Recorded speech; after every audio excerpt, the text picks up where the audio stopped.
my friends, I'm Eric, and this is little Missy, who's now dominating the camera and literally right in my face. And yeah, see, this is how we gotta start working on her, so she learns that she got need to be up here on the table while we're doing this sort of thing.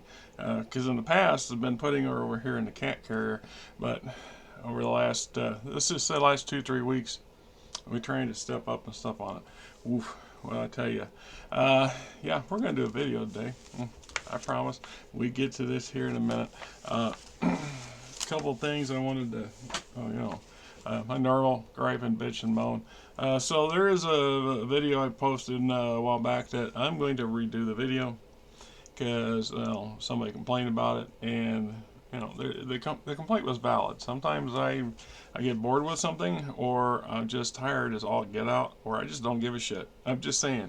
Here's the, ever notice how explanations and excuses,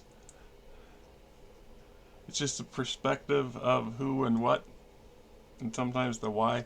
Anyway, on another thing, as you know, I live on a very tight budget. I'm very frugal.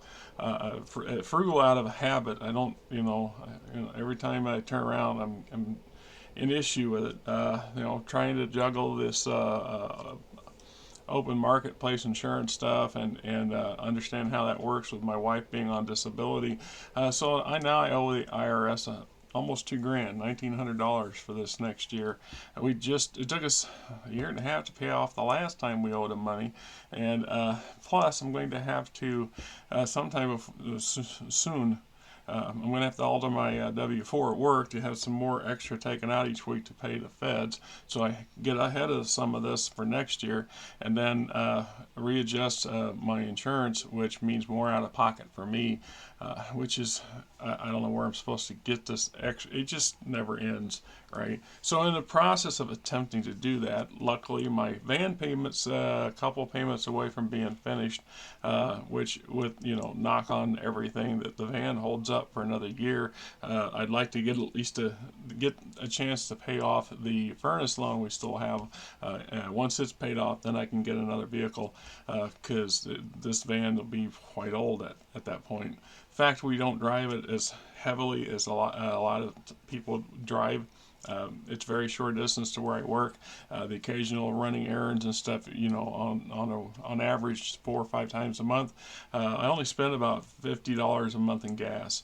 And that's partly because at least twice a month we drive out to my hometown, which is Mitchellville, and it's about 25 minutes east of town from where I'm at. Because I still have my post office box out there. I grew up out there. The wife and I lived out there for years. She worked out there for years, etc., etc. So I don't know, nostalgia and idiocy.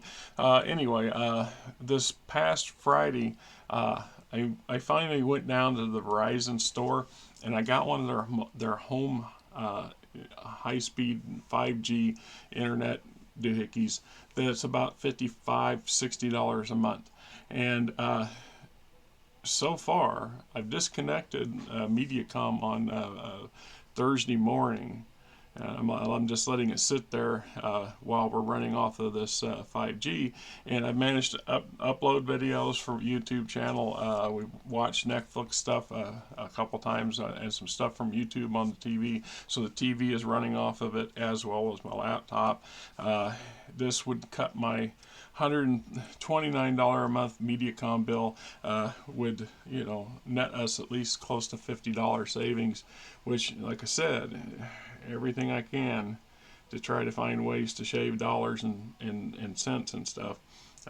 We were lucky in the tax side. We got damn near $900 for our state taxes, which kind of surprised the hell out of me. I've never had a state refund that damn high. So half of that we're going to immediately send to the IRS to take a bite out of that big bastard, and then the rest of it, we've already made a couple commitments to some stuff around the house we've been putting off a long time we need. So we need a new vacuum cleaner, something that can handle all the damn cat hair. Right. If any of you guys have got that Verizon, let me know how it works for you. I've had mixed results. I know a couple of people have said they got no problems with it, and so far I'm not having any issues with it either. And I've talked to one other person who did have a bunch of problems, but they allowed that they also lived in a small town called Colfax, which is even further east than my hometown, in a really deepy kind of hilly area.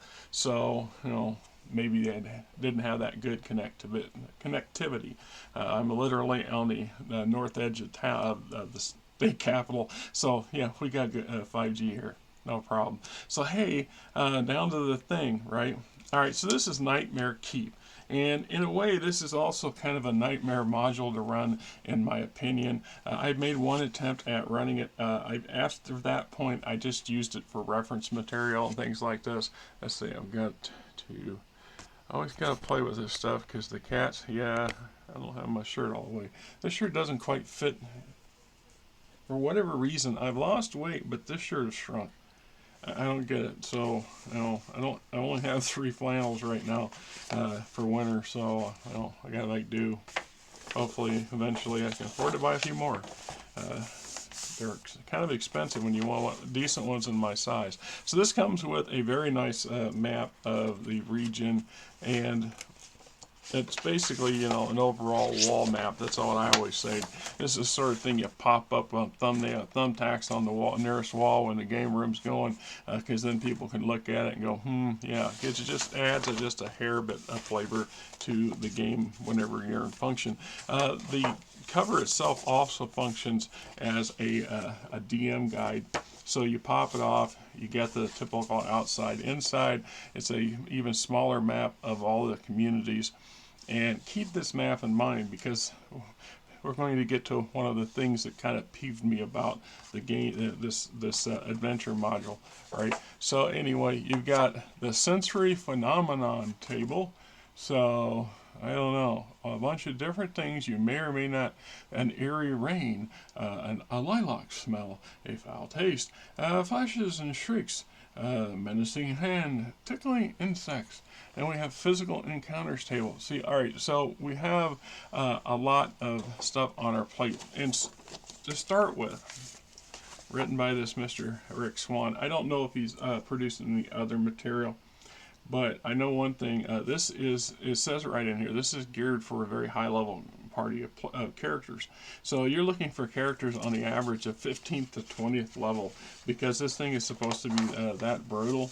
And it can be also very repetitive in some ways. So when we look at, we got the introduction, prologue, then we got 4 chapters, some new magic, including the rod of immobile insects, and a new monster listing called the Lichling, right?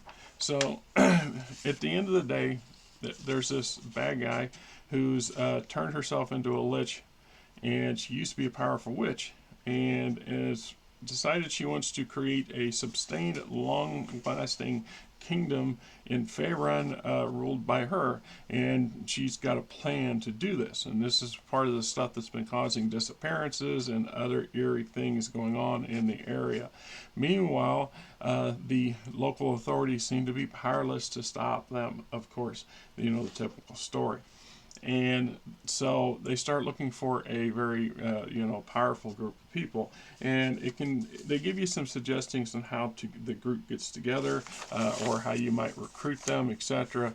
We got the DM background. There's also some issues with potential combat underwater, dealing with some pretty nasty Saragon, or however the fellows are pronounced. For the pirate-based, water-based campaigns, these guys are your omnipresent orcs and goblins for anywhere else. The thing in the box, deadly demonstration. Okay, so we get into the departure, the goals. Ideally, this is where I get into some of that "are you effing me" mindset. But that's because I'm older now and more jaded when it comes to how I would run things as a campaign. So when somebody else is pre-writing something for you, you take that into account, that they're doing their best from their perspective, and it's up to you to choose what, if any, of the parts that they put down for you. And apply them as you wish or don't wish. So in this case, the idea being is they have a whole slew of these little villages and locations, and ideally the group is going to meander around the region and make stops at all 11 or 12 of these places before they reach the the actual site, or the Wolver's castle, or whatever the hell he calls it. And so, you're kind of being railroaded in a way when you talk about the crying about the railroading. And the reason for going to all these locations is so you can get opportunities to get a roll on one of these rumor charts. Okay, you're going to spend a good amount of time meandering around through these small places. So here's the meeting place, the town of Territon with 1,400 people. Thanks to the relatively fertile farmlands, etc. Melcher, running some fishing boys where they can give you some, if you ask the right questions, they can give you some, blava, or maybe sell you some fish, whatever works. Here's Doff's Lake, blah, blah, Anster, population 870, wooden fence surrounds the poor building. All right, so at the end of the day, most of these village stops have no bearing whatsoever on the actual campaign, other than to give you opportunities to get these rumors that can lead to clues and other parts of filling in the blank and deductions and things like that. What are you doing down there? Okay, Missy's down there playing around with stuff on the floor. All right, that's okay. Wolver's Keep, right? Eventually you end up to the primary place, which is Wolver's Keep. And of course they got a Zone A and a Zone B. Yeah, shortly after entering Zone A, the party sees glittering stones of gold in a pile about 20 yards distant. If they investigate, they see no gold. Then the gold's illusion returns, and so on, and eventually leads them to the keep. And then Zone B is basically some different version of illusions that still lead you to the keep. So we end up at Wolver's Keep. So we get encounters. So enter Ray, copper door, wood room, cloak room, study, young megalocentipedes, adult megalocentipedes. So you're going to deal with a lot of bad, ugly, funky, prehistoric bugs that want to eat you and do other terrible stuff to your, everything. So yeah, that's just to start with. Library, pantry, trapdoors, rehearsal quarters. Then we go to level 2, the stairway. The washroom, laboratory, where we find modified gray squirrels, because what other, if you're a mad scientist / necromancer, whatever, why not make mad giant squirrels? I mean, or modified gray squirrels. Yeah, you heard it here, right here. The dissection room, the first aid room, the storage room, the stairway. Level 3, nest room. And got a bunch of stuff. 2 giant squirrels. Okay. So there's more than one of these things running around. I remember, it says, 2. That co of 13. Boy, that's about average, but we're talking a group of collectively, you should have about 80 levels, 80 to 100 levels. These things should be, a little bit more jacked up than that, or there should be more of them. Anyway, it seemed like to me there was some other issues with things like that being a little undergunned for the firepower that the average, really advanced level Dungeons Dragons players tended to feel. I mean, come on, if you've been in the campaign business and the D&D game business long enough, you know damn well just how powerful some of these characters can become. I mean, it's just like, oh my God, if you don't follow One Piece, you ought to, because there's some prime example of people just building and powering up all the time. All right. That's kind of how this stuff rolls, right? So we got animated brown mold, nothing like some mold to mess with your day, right? Get in the basement, and the DM's overview, goldfish and turtles. Right? Basically, a lot of traps and attempts to capture you alive, preferably, because the good and crazy person here wants to do something to you terribly. So we got the walls, the lake, hatchery, seaweed outcroppings, a zombie dragon turtle, as if they ain't enough. We got some patches of strangleweed, which is always fun. And let's see, goals, physical features, you know, leeches and butterflies. This chapter details the second level I sell of Stronghold. Use the Stronghold level map 2 on the inset other for map reference. Like I said, it's in there somewhere. It's in there. Or is it there or is it somewhere else? I don't think it's this one, that's for sure. No. I might be missing a map. There might have been another map to go with this. There very well could be. I think I didn't. I think I am missing the. That's interesting. I'll have to check in and see if it ain't falling down in the magazine holder, because that's where this has been for the last 2 weeks. Yeah, right. Incentive, rival, so on and so forth. So at the end of the day, you get this gal who is turned herself into a lich. Right. Let's see. Am I thinking somebody completely different? No, that's right. Would-be conquerors is raising hordes of undead insects beneath Wolver's keep in the Veilstone Peaks. This evil being was once a lich, a powerful undead wizard, but that was not enough. Now something strange exists between the keep, something repellent and strong beyond measures. Nightmare Keep is for an AD&D game adventure with courage, strong stomach, and superior firepower. This is an adventure set near the northwestern Cormyr and the Forgotten Realms, blah, blah, blah. Right? So, at the end of the day, you've got to defeat this person, because this person is going to become an even growing bigger and bigger threat.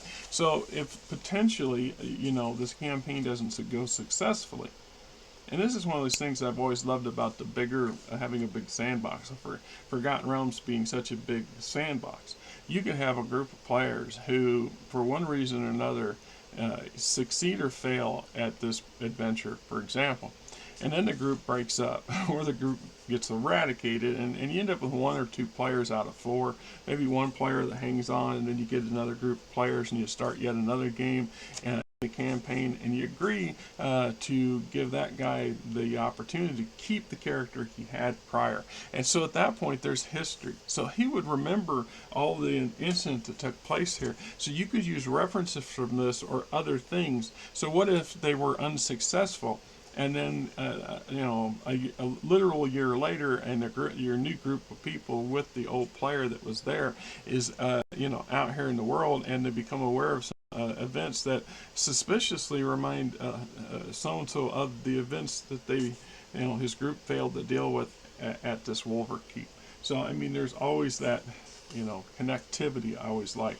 So we got things like a living web, slime trap, corridors of shadows, web sheet, slanting passage, a slimy passage, a rancid pool.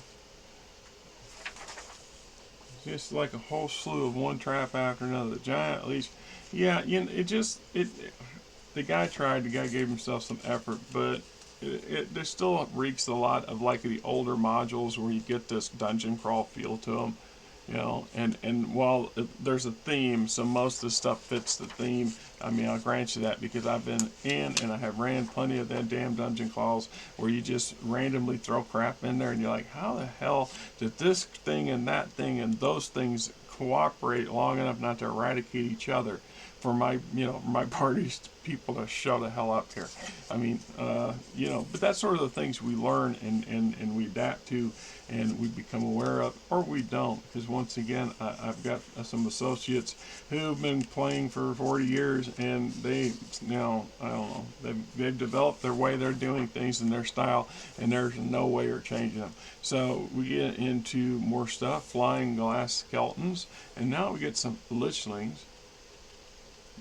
Let's see, armor class of 1, movement 3, hit die 2+2, hit point 13, back 19. So they're tough to hit. but you hit them and you can do damage on them. They ain't gonna take long to destroy them. Now, fangs cause 1 hit point per round of bleeding unless removed. So they bite you and they leave your fang in you, and you just keep bleeding from the wound. Min 2, blah blah blah. Makes a +1 or better weapon to hit. Size small, and so on and so on. So, it's not that tough, but given time. And these things could, scale up if the adventure goes on long enough, or they carry over to something else. Because I've done that before too. I have taken a good campaign or a good adventure module that the group was really enthused with, and then I found one that was comparable to it, or one that it was a logical advance. So if they went from, they'd already been through something like this, to have them arrive here and go through something like this that's very similar to what they just experienced, but yet different, you can make the segue real easy. And I love that. And then you can carry stuff over too. So if you want that to be connected, so let's say there's a bigger thing going on, you could find these lichlings in a bigger form or something in a different location, in a completely different module, based on you being creative and your players being accepting of it. So quarters and mist, we got juju zombies. Nice little boogers, them. Class golems. Always like a golem. Nothing like a big silent machine to basically pound things into snot. Groaning spirits, lichling survivors, brown mist, banshee's lair, the soggy section, the pudding lair, modified black puddings. Right, so these are things that have been altered and enhanced somehow by the former witch turned lich turned whatever she's calling herself in here. Right, so it just goes right on. Image pool, geyser, the thing on the shore, Deadpool, and not the character. Sticky stairway, including another 4 lichlings. Battle room, basically an arena for fighting and dueling and what practice, I imagine. Race, purple worm, a giant slug. Sloping passage, small pool with some 4 umber hulks. Right. So umber hulks are pretty potent when they're just one by themselves. So that's why you have to have a big, group has to have some muscle and some hit points, because you're going to get 4 of them. And here's modified marine scrags, 8 of them. Right. I see where it says it's modified, but it doesn't quite say exactly how it's modified. I'd have to have the original and set it side by side to see how much they've dialed it up, because that's exactly what I talk about when I said that if you look at the monster manual rules, I think starting at 2nd edition, there's a whole chapter in there that talks about dialing up or powering up your bad guys and your monsters and stuff. So just because you find an entry in a monster manual or some other game companion and it's the same thing over and over again, there's no reason that somebody can't, ratchet up the skeletons to be something a little more umphy. It's just like having a goblin that's a champion who's got some skills and some feats of their own, and etc., etc. It's all acceptable in my mind and some people's mind, but not everybody's mind. So I guess that's just how you want to look at it and play it out. So eventually it brings you down to the uber baddie herself, the lich and her immediate minions, and the area on the 3rd level after you get past the muckmen, which, why would the muckmen be in the 3rd level? I don't know. She got a mud room or something. I'll talk about it anyway. So here's a lichling. Nice little ugly thing, isn't it? So the idea being is you're going to defeat this stuff, kill it, bring it into what potentially could become a problem. Or perhaps the group fails successfully doing this and then perpetrates a bigger problem, which then they come back later after they've had time to, beef up more and fix the problem or solve the problem or save the day. It's a matter how you want to look at it. Anyhow, I'm Rick. You're not. Little Missy's over here somewhere. And this has been Nightmare Keep for Forgotten Realms. It just irritates me to no end.